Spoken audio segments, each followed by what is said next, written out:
Mga kapuso, isa o dalawang bagyo ang posibleng pumasok o mabuo sa loob ng Philippine Area of Responsibility ngayong Mayo.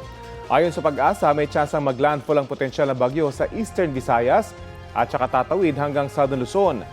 May posibilidad din namang lumihis ang potensyal na bagyo. Sa ngayon, walang bagyo o low pressure area sa loob o labas ng PAR. Easterlies pa rin ang pangunahing weather system na maaaring magpaulan. Nakataas ang thunderstorm watch dito sa Metro Manila, Bulacan, Rizal, Laguna at Cavite. Sa gitna ng mainit at malinsangang panahon, may tsansa pa rin ng mga local thunderstorm hanggang mamayang alas 10 ng gabi.